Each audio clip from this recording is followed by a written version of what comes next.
c'est Adèle et aujourd'hui on va parler de légitimité queer et pour ça j'ai invité ma pote Koshka et ma pote Lou. Zéro réaction, Simer. C'est clair. Je m'en fous. Moi, comme je suis une personne racisée, enfin le fait de me dire asiatique, de me dire viette et tout, enfin ou panasia féministe, c'est hyper important dans la revendication de mon identité. Mais après, c'est juste des outils de lecture, mais ça peut changer. Enfin, c'est des choses qui éclairent un vécu à un instant T, mais c'est pas, je pense, voué à être immuable. Et je pense que c'est le principe du queer, en fait. C'est vrai que quand t'as posté ta publication sur ton coming out, ça m'a fait du bien en fait de voir écrit, en fait je me définis comme lesbienne actuellement et c'est pas figé, mais en tout cas actuellement j'ai besoin de dire que je suis lesbienne parce que je trouve que il y a quand même pas mal d'injonctions à se définir d'une certaine manière et ça doit pas bouger en fait. Enfin, les gens te renvoient ça, soit dans la société de manière générale et même dans le milieu queer. Ah, et surtout dans le milieu queer. Ouais. Actuellement, moi je me sens pareil en fait politiquement. Pour moi, Gwyn, le terme Gwyn est plus impactant puisque, enfin je sais pas, il a une connotation politique qui est beaucoup plus forte que le terme lesbienne et actuellement moi je me définis comme Gwyn et des fois je repense à en fait en vrai je suis sortie avec plein de mecs cis, je me dis actuellement que je me verrais pas du tout refréquenter des mecs cis parce que en fait je suis fatiguée de leur comportement, de leur attitude. C'est impossible pour moi de fréquenter quelqu'un et d'être dans un truc de déconstruction permanente de l'autre personne, mais par contre je suis attirée physiquement tu vois par des mec. Oui. Et du coup, à partir de ce moment-là, je me dis, mais est-ce que du coup, il faut que je dise que je suis bi, que je suis pan, etc. Et en fait, non, si actuellement je suis dans une relation Gwyn, que je me sens bien, et que en fait, c'est le terme qui me convient, parce qu'en fait, il est politique, enfin, à mes yeux, il est politique et plus politique que les autres termes, je le choisis lui, quoi. Je suis grave d'accord avec toi, et je trouve que, en fait, pour beaucoup de personnes, se dire Gwyn ou lesbienne ou que sais-je, ça va vraiment relever de l'orientation sexuelle, alors qu'en fait être lesbienne ou être Gwyn c'est aussi toute une culture, une appartenance à une communauté à laquelle t'as envie de faire partie et tout. Quand je me suis outée auprès de mes potes, il y a quelques personnes qui m'ont vraiment renvoyé de l'incompréhension en mode mais genre ok c'est cool mais vu que t'as relationné avec des mecs cis, pourquoi tu te dis lesbienne en fait, puisque t'as été attirée par des mecs cis et qu'en plus par un moment tu t'es pensé hétéro. Et là j'étais en mode mais en fait frère, tout le monde se pense hétéro à un moment de sa vie parce que t'as pas d'autre choix. Moi je me considère plus comme j'étais genre une fausse hétéro avant et genre vraie lesbienne maintenant on va dire. Mais je trouve que c'est une grande incompréhension que de réduire la chose à une pure orientation sexuelle. Il y a aussi les réactions de la part des milieux queer qui te demandent vraiment un CV en mode faut que vraiment t'aies coché toutes les cases de la lesbienne, de la Gwyn, voilà. Et que si t'es trop femme, si tu vois, tu maîtrises pas des codes qui soient esthétiques ou politiques ou militants, en fait tu rentres pas dans le truc. Enfin, en fait t'as le droit d'avoir eu zéro expérience sexuelle avec personne et de savoir, les hétéros, personne les fait chier quand ils se disent à 5 ans mais moi je suis hétéro, mais non en fait mais t'es sûre, non mais c'est ça, c'est genre c'est hyper bizarre en fait de remettre ça en question. C'est ce que t'es en fait, c'est pas ce que tu fais, tu vois, d'être bi, pan, lesbienne. Oui, il y a des fois je me suis dit, je sais pas, faudrait peut-être que je me coupe les cheveux et que j'ai les cheveux bleus, tu vois, genre pour montrer que je suis intéressée par les meufs, genre parce qu'il y a quand même aussi des codes visuels d'apparence qui sont hyper marqués quand même dans le milieu queer, lesbien, etc. Et à ce moment-là où peut-être vraiment tu dis que limite il faudrait aller à fond dedans pour pas qu'il y ait d'équivoque et si tu veux appartenir à ce milieu-là, quoi. Je trouve ça intéressant ce que tu dis par rapport à l'esthétique queer et tout, parce que je trouve que quand tu sors de l'hétérosexualité, tu sors quand même une certaine norme et tout, et en fait t'as l'impression que quand on attend de toi que tu coches certaines caractéristiques physiques et tout, c'est comme si en fait tu quittais genre une forme de norme pour faire corps avec un nouveau où il y a des nouvelles injonctions. Voilà, c'est ça. Le fait qu'une personne ait dit que t'avais pas suffisamment en queer passing, moi je trouve ça choquant en fait.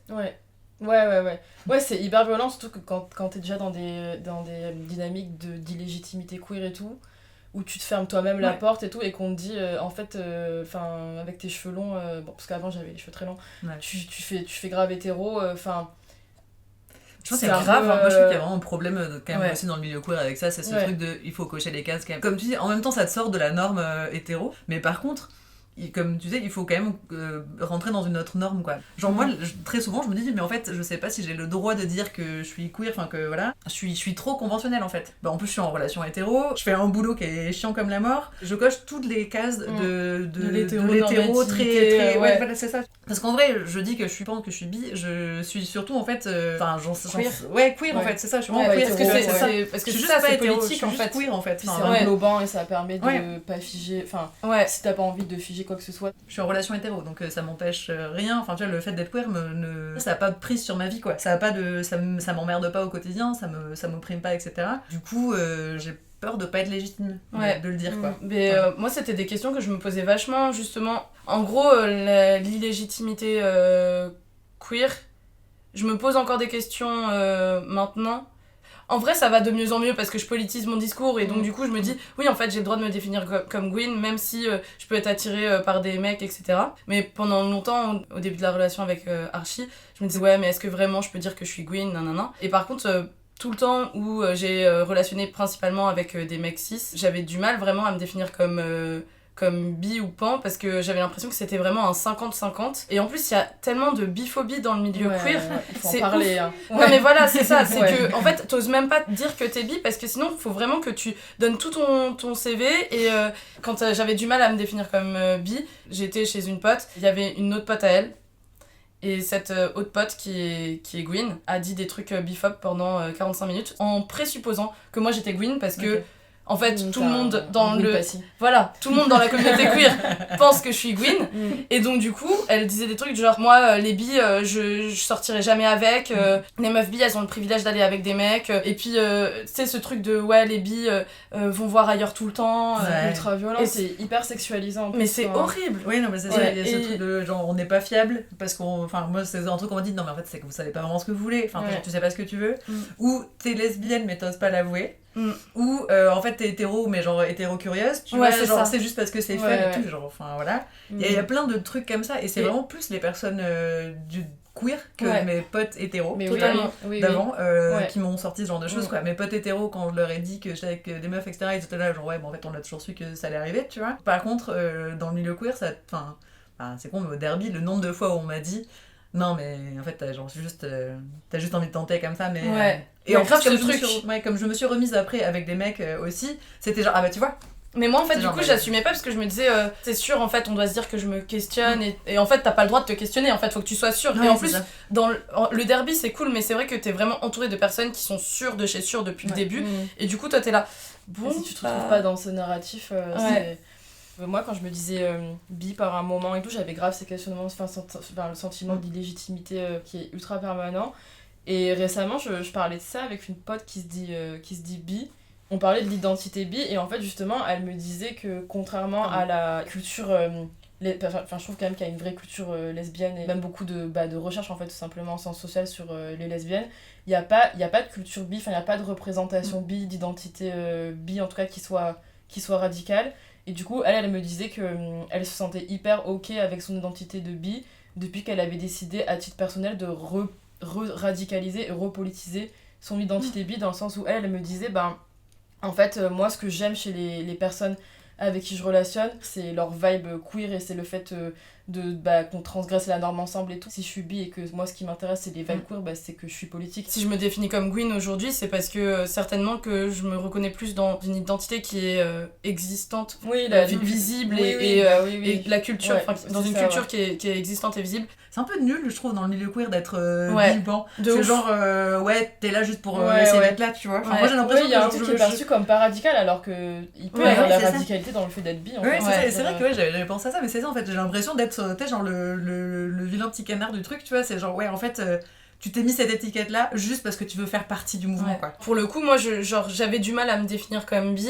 C'est con mais en fait le fait de sortir avec Archie a fait que je me suis dit ah mais en fait maintenant je peux me définir comme Gwyn et c'est un peu hardcore en fait parce que peut-être que la plupart des gens qui sont bi, soit n'osent pas se définir parce que sont actuellement dans des relations plutôt hétéro avec des mecs, soit du coup sont dans des relations autres avec des personnes Gwyn, et du coup osent se définir comme Gwyn, et en fait genre partent de cette communauté quoi, parce qu'il n'y a pas de cette culture. Là il y a la marche cet après-midi là, dans le cortège de tête sont invitées que les lesbiennes, en sachant que c'est une marche par rapport à la PMA. J'ai une de mes potes qui m'a dit moi je suis bi-Gwyn, donc j'irai dans le cortège de tête, mais c'est bon, pour une fois on peut laisser de l'espace et de la visibilité aux lesbiennes, la prochaine fois ce sera pour les bi et les pans, mais tant pis, c'est pas si grave. Et moi j'étais mais en fait il y a déjà tellement pas de visibilité pour les personnes bi et pan quoi. Puis surtout en fait je vois pas, enfin désolé là pour le coup, la nécessité d'un cortège lesbienne sans personnes bi et pan, dans le sens où, enfin là en plus on parle de la PMA, c'est un problème que les personnes bi et pan vont pouvoir rencontrer en fait. Et là, c'est bizarre je trouve. Et là ma pote elle disait oui, puis il y a une différence entre être bi et être dans une relation lesbienne, et être bi et être dans une relation hétéro depuis 5 ans, et j'étais mais genre en fait si t'es bi, si t'es bi t'es pas hétéro. Oui, c'est ça en fait. C'est ça. Si t'es bi t'es pas hétéro, et puis en plus tu fais même une hiérarchie entre avec qui tu relationnes quand t'es bi, enfin en fait déjà là c'est problématique. Du coup c'est ça, genre les lesbiennes, après les bi qui sont en relation lesbienne, puis après en dessous les bi qui sont en relation hétéro, c'est ça. Et ça veut dire que quand du coup t'es bi en relation hétéro, tu dois te sentir toujours illégitime d'être parce qu'il faut absolument que tu relationnes avec des meufs, alors que non en fait si tu rencontres quelqu'un avec qui ça se passe bien et que c'est un mec, mais ouais c'est ça, mais c'est, enfin moi j'ai été quand même contente dans le derby, j'ai rencontré quelques personnes qui se disaient bi alors qu'elles étaient en relation avec un mec depuis 10 ans et qui disaient mais toujours bi quoi. Ça arrive très rarement l'inverse du coup, qu'une personne soit en couple depuis 10 ans avec une meuf et dise je suis bi. Ouais c'est vrai, c'est plus rare dans l'autre sens. De ouf. Parce que comme toi t'es plus, enfin comme tu disais, t'es plus légitime quoi. Je pense que c'est vraiment la façon dont t'es perçu par autrui et de l'extérieur, parce que tu peux par exemple être une meuf bi, mais genre si tu relationnes avec un mec cis, il peut très bien être bi aussi. Et je trouve qu'il y a aussi un grand impensé par rapport aux mecs bi, dans le sens où on les rentre dans la case gay, et qu'il y a je pense une homophobie envers eux qui est hyper présente. Mais enfin je pense que quand tu vois deux personnes bi de genre opposé qui relationnent ensemble, peuvent grave travailler à évacuer en fait l'hétérosexualité de leur couple et de leur façon de relationner. Mais je pense qu'en fait c'est toujours c'est plus l'image que les autres te renvoient en fait qui violente, c'est comment les autres te perçoivent quoi. Toi aujourd'hui tu te définis comme lesbienne et t'as eu du mal à te définir comme lesbienne ou... Ah oui, j'ai eu grave du mal. Comme je relationnais avec des mecs cis et que je savais que j'étais attirée par les meufs, je me disais il faut que tu dises que t'es bi. Puis quand j'ai commencé à avoir envie de me dire lesbienne, genre je me suis dit est-ce que c'est pas parce que justement il y a trop de biphobie intériorisée en toi, et peut-être que genre t'es vraiment bi mais en fait t'as juste peur de l'être et t'as pas envie de l'être parce qu'il y a pas de culture bi, d'identité bi représentée et tout. Mais en fait c'est vrai que quand je réfléchis, quand je disais que j'étais bi aux gens, genre j'en étais pas du tout fière en fait. Et quand j'ai commencé justement à me revendiquer lesbienne, et ben en fait ça m'apportait tellement de fierté. Je suis entourée de personnes queer depuis quand même des années. J'avais l'impression d'être vraiment la très très bonne alliée. Mais j'arrivais pas à me sentir en droit de me sentir concernée. Ça passait par des trucs trop cons et tout, mais enfin c'est vrai qu'il y a quand même une culture lesbienne qui est hyper importante et tout. Et j'avais l'impression de je sais pas, de pas connaître les films. Ouais, j'ai jamais regardé The L Word. Comment t'as Mais voilà, mais en vrai c'est con. Mais oui, mais quand on te renvoie ça tout le temps, tu vois, en vrai, je pense que vraiment je me suis sentie obligée de regarder The L Word, genre Orange is the New Black. Désolée, je trouve que je n'aime pas cette série du tout. Tu vois, je comprends. J'aimais bien. Non, j'aimais bien, mais je comprends. En fait, c'est la meuf blonde mais insupporte. Donc bref, mais voilà. Oui, non mais oui, forcément. Oui, c'est vrai. Mais tu vois, il y a quand même tout un truc, tu vois, toute une culture, et je me dis mais en fait déjà c'est là je suis hyper hétéro, j'aime le rock des années 70, je suis vraiment une sale hétéro pour ça, tu vois. Les soirées Barbiturix, les soirées c'est ça, Rebecca Warrior. Ah non mais moi j'aime vraiment pas les musiques électro. C'est ça, tu vois, mais c'est non moi j'aime le hip hop, j'aime bien j'aime le reggaeton, j'aime le rap, j'aime bouger mon boule. Ah ouais, bah pareil, voilà, c'est ça, moi j'adore. Mais tu vois, c'est con, mais genre le reggaeton, c'est vraiment pas une musique de lesbienne, je pense. Ah ouais, non. Mais c'est vrai qu'après, t'as d'autres références un peu plus pop en vrai, tu vois, genre je sais pas, Girl in Red, je connais pas. Tout ce qui est Hailey Kiyoko et tout, enfin... Je connais pas non plus. Moi je connais le nom. C'est peut-être notre différence d'âge. Ouais, aussi, ouais. On n'a pas une différence d'âge. Avec moi, 3 ans. Ouais, c'est ça. Et puis elle connaît alors que... Ouais. La vision du milieu queer, c'est quand même aussi très le milieu queer hyper militant, très parisien, enfin faut être honnête, tu vois, aussi quand même, je pensais pas pareil partout. C'est un petit microcosme en fait, tu vois, et surtout les gens qui sont hyper représentés ou qui parlent beaucoup sont, correspondent à cette culture-là, mais je pense que c'est vraiment pas de la culture queer pour toutes les personnes queer, etc. Évidemment, mais c'est vrai que du coup, il y a un peu ce truc de... Si tu colles pas à ça, à cette image-là, t'as l'impression que t'es pas une vraie, quoi. Enfin, moi, c'est ça que ça me fait, quoi. Ouais, c'est vrai que, par exemple, il y avait la soirée La Ouette, mais genre, jamais elle m'a donné envie, cette soirée. À chaque fois, on dit, mais non, mais viens, et tout. J'ai l'impression que c'est vraiment un truc à checker, enfin, tu vois, pour ton je sais pas, comme si t'avais un bingo, tu vois, enfin, une carte de membre, faut vraiment que t'aies les trucs, et faut aller à La Ouette. Moi, je l'ai fait, mais vraiment juste parce qu'il fallait que je l'ai fait, tu vois. Parce que sinon, j'avais pas le droit de dire que j'aimais les meufs, tu vois. Si t'es pas allé à La Ouette, t'as pas le droit de dire que t'aimes je sais pas, c'est un truc bizarre comme ça. C'est clair. Voilà, alors que pareil, c'est pas vraiment mon genre de soirée. Mais voilà, et je sais que je referai sûrement juste pour dire. Et c'est bon, je suis en couple hétéro, mais je suis toujours là, ok. Genre, je suis toujours bi. La preuve, je suis allée à La Ouette. Tu sais, tout à l'heure, tu parlais du fait qu'on t'ait un peu volé ta jeunesse, quoi. Et moi, en fait, genre. Clairement, pendant super longtemps, je me suis dit, il est trop tard. Enfin, genre, je suis trop vieille. En fait, si j'avais... Non, mais je me disais, si j'avais commencé à relationner avec des personnes queer quand j'étais au collège, lycée, ça aurait été. Mais après, ça m'a... Comme j'ai commencé à relationner que avec des mecs cis et que j'ai eu que des relations avec des mecs cis pendant super longtemps, mais je me suis dit, mais en fait, je maîtrise vraiment trop pas. C'était surtout les relations sexuelles qui me faisaient peur. Je maîtrise vraiment trop pas et maintenant c'est trop tard, quoi. J'ai loupé le coche et c'est pas grave, je vais rester dans le monde hétéro et je trouve ça horrible en fait. C'est hyper triste. Et du coup, mais oui, c'est hyper triste. Et du coup, je voudrais dire genre vraiment il faut que la communauté queer se réveille et dise que c'est ok de pas savoir maîtriser les trucs de cul, parce que genre je pense qu'il y a vraiment beaucoup de gens qui se posent des questions et qui osent pas à cause de ça. Ouais. Moi, je voudrais dire un dernier truc aussi, c'est que je regardais récemment le compte Insta de... Je sais pas si vous connaissez Je suis Gwyn. Non. C'est vachement bien. Et du coup, je relisais tous ses posts et tout. Et elle disait que y avait un peu ce réflexe quand tu découvrais Gwyn un peu, entre guillemets, sur le tard, de vouloir un peu chercher des signes dans ton passé de lesbianisme et du fait que en fait, tu l'étais déjà et tout. Et elle, en fait, elle disait, mais moi, en fait, je me reconnais pas là-dedans, genre, je me reconnais pas dans ces récits qui disent, mais moi, en fait, j'étais lesbienne depuis toujours et c'est juste que je le savais pas. Elle a dit, bah, en fait, j'étais full hétéro et voilà, je me suis réveillée à 28 ans et en fait, j'étais plus hétéro. Pour le coup, ça revient vraiment le truc de la légitimité. En fait, tu essaies de légitimer le fait que t'es vraiment... Enfin, que c'est sûr que t'es lesbienne parce que finalement, il y avait déjà un signe quand t'avais 14 ans et que... Alors qu'en fait, des fois, il y a pas de signe. Parce qu'en plus, tu le seras peut-être pas toujours non plus, quoi. Il y a ça aussi, ça te laisse le droit de changer et de te définir autrement dans 3, 4, 5, 20 ans, tu vois. Et du coup, est-ce que vous avez des recos ou des conseils ? Bah, en termes de reco, le compte de Nanténé féministe Angst, ça m'avait vachement aidé parce qu'il avait fait un live en 2 parties. Mais c'est très court, hein, je crois que c'est de l'ordre d'une dizaine de minutes chaque vidéo, sur la notion de compète. Et c'était comme ça que j'avais découvert la notion, donc je crois que c'était genre il y a peut-être 2 ans, un truc comme ça.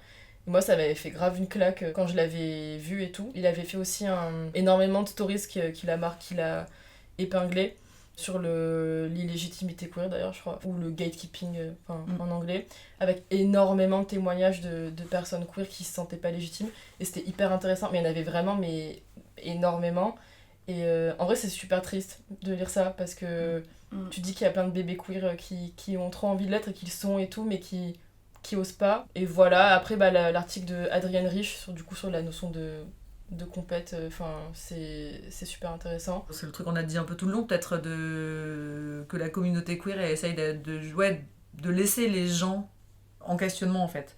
Et t'as le droit d'être en questionnement et te dire queer en questionnement. De pas savoir te définir et de pas avoir envie même des fois de te définir. Enfin, il y a vraiment du gros gatekeeping et il y a quand même, je trouve qu'il y a vraiment un problème avec ça. Et je pense que c'est, comme tu dis, c'est dommage de fermer la porte à des gens parce qu'ils cochent pas toutes les bonnes cases bien comme il faut des personnes queer. Voilà, de juste se définir et d'accepter aussi soi-même d'être en questionnement, et c'est pas grave, et on peut rester en questionnement pendant longtemps. Et je pense que je vais pas tarder à rechanger, à pas me dire que je suis bi-pan, mais peut-être queer plus généralement parce que ça me parle plus comme mot aussi. Ouais, moi comme conseil, déjà arrêtez de projeter sur les gens parce qu'en fait ça fout une pression énorme. À la fois ne projetez pas et à la fois démontrer aux gens qu'elles sont légitimes. C'est-à-dire que moi j'aurais aimé, au lieu qu'on me projette que j'étais Gwyn, qu'on accepte que je me définisse comme bi à ce moment-là. Et ensuite, c'est pas un conseil mais c'est un rappel parce que moi ça m'a fait du bien là que t'en parles dans ton post, c'est que rien n'est figé et que voilà, tout peut changer et que c'est ok. Et comme reco, suivez ma meilleure pote Anaëlle Goldie, que vous allez voir dans toutes les vidéos et que vous voyez dans toutes mes stories, parce qu'elle est tatoueuse et une tatoueuse queer et elle est trop cool. Et sinon, je pense je mettrai des liens dans la description. Et sinon, là en fait, je pense au compte Insta Bleu de Prusse dont tu m'avais parlé. C'est de la poésie queer, Gwyn, lesbienne. Je pense que si je devais donner un conseil aux bébés queer ou queer en devenir, c'est de faire preuve d'indulgence et de tendresse envers soi-même. Chacun se définit comme il veut, mais si t'as pas envie de te définir ou si t'es pas capable de te définir, c'est ok aussi en fait. Ouais, c'est et t'as ta place pareil, c'est vraiment ça quoi. Tu te définis comme tu veux et même si tu veux pas te définir ou si tu peux pas, ok, cool. Parfait, merci beaucoup d'être venu, d'avoir participé à cette émission. C'était trop cool, c'était hyper intense. Bon, bisous. Bisous.